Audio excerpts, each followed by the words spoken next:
Hello friends, welcome back to my channel legal পাঠশালা। তোমাদের আরও একটা নতুন ভিডিওতে অনেক অনেক welcome.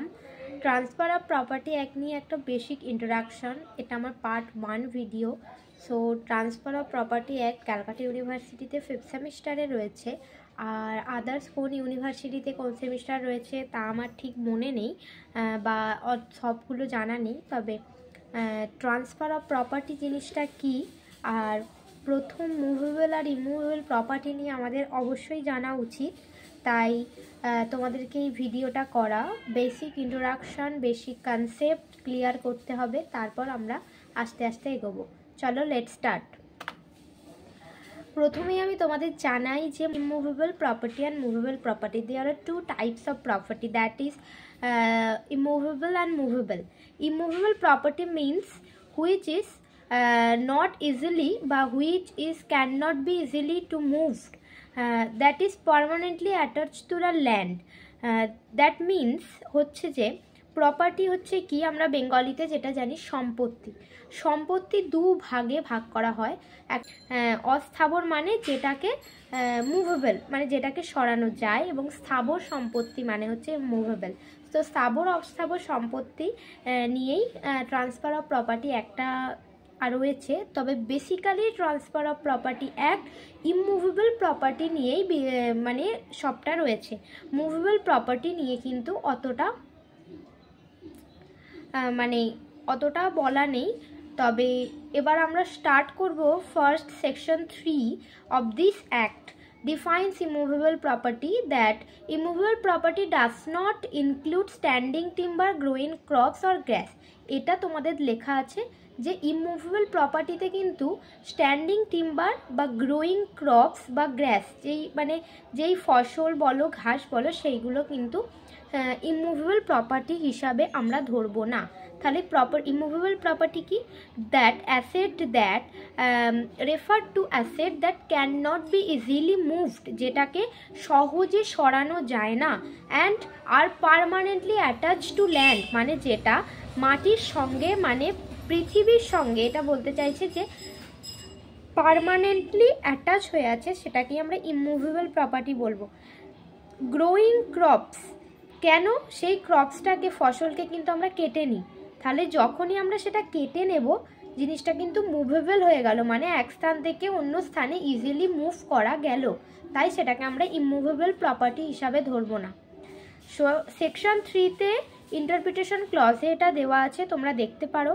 And movable property which is not immovable is called movable, মানে যেইগুলো ইমুভেবল নয় সেগুলোই মুভেবল। মুভেবল প্রপার্টি তোমরা বলতেই পারো যে কোনো অর্নামেন্টস, গোল্ড জুয়েলারি, তারপরে হচ্ছে যে কোনো গাড়ি, কার্স, এই সব জিনিসগুলো, এগুলো হচ্ছে মুভেবল প্রপার্টির মধ্যে পড়ছে।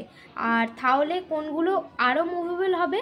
এই দেখো এখানে growing grass, crops and standing timber also the movable property, কারণ these are exceptions of immovable property. Immovable property যেগুলো নয় সেগুলোই মুভেবল প্রপার্টি, তাহলে স্ট্যান্ডিং টিম্বারও মুভেবল হলো।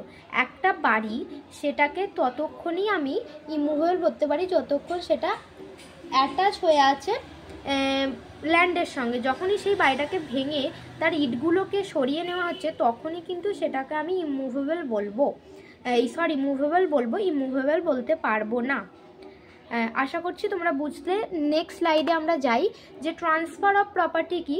Section 5 defines the expression transfer of property. Section 5 of this act, Transfer of Property Act 1882, Section 5-এ define করা রয়েছে যে an act by which a living person conveys property in present or in future to one or more other living persons or to himself and one or more other living persons. কেন? Section 5-এ বলেছে যে transfer of property কিন্তু দুটো living পারসনের মধ্যেই হবে, মানে দুজনেই কিন্তু বেঁচে থাকবে। একজন মৃত বা আরেকজন বেঁচে রয়েছে তখন কিন্তু হবে না, বা একজন জন্মায়নি আর একজন তার নামে বাড়ি লিখে দেওয়া হচ্ছে, যেগুলো আমরা আস্তে আস্তে আসবো। তো দুটো লিভিং পারসনের মধ্যেই কিন্তু ট্রান্সফার অফ প্রপার্টিটা হয়। প্রপার্টি ট্রান্সফার দুটো লিভিং পারসনের মধ্যে হয়, সেখানে প্রপার্টি থাকতে হবে একটা, আমি তোমাদের প্রথমেই বললাম যে basically transfer of property act immovable property নিয়েই কথা বলে। দেন রয়েছে যে কনভেস মানে কনসেন্ট থাকতে হবে, যেই মানুষটা প্রপার্টি ট্রান্সফার করছে তাদের মধ্যে একটা অ্যাসিওরেন্স থাকতে হবে যে সে অ্যাসিওর করছে যে তার প্রপার্টিটা সে আর একজন মানুষের কাছে ট্রান্সফার করছে, এবং সে যে ট্রান্সফারই সেও নিচ্ছে। যে প্রপার্টি ট্রান্সফার করে তাকে ট্রান্সফেরার বলে, আর যাকে ট্রান্সফার করা হয় তাকে ট্রান্সফারই বলে। দুজনের মধ্যে একটা অ্যাসিওরেন্স থাকবে in present or in future. এই ট্রান্সফার অফ প্রপার্টি প্রেজেন্টেও হতে পারে অর ইন ফিউচারেও হতে পারে। প্রেজেন্টে মানে যেই সময় হচ্ছে, বা ইন ফিউচার যেমন ফর এক্সাম্পল ইন ফিউচার মানে যে এই জিনিসটা তোমাকে আমি ইন ফিউচার গিফট করব, কি আমি ট্রান্সফার করে দেব, সেল করে দেব। যেই জিনিসটা ট্রান্সফার হবে ইন ফিউচার সেটাও হতে পারে, আর এটা ইন প্রেজেন্টে হতে পারে, মানে যেটা এখন ঘটে যাবে যে এইটা প্রপার্টিটা ট্রান্সফার হচ্ছে। সেখানে কিন্তু দুটো লিভিং পারসনই থাকতে হবে। আশা করছি তোমরা বুঝতে পেরেছো।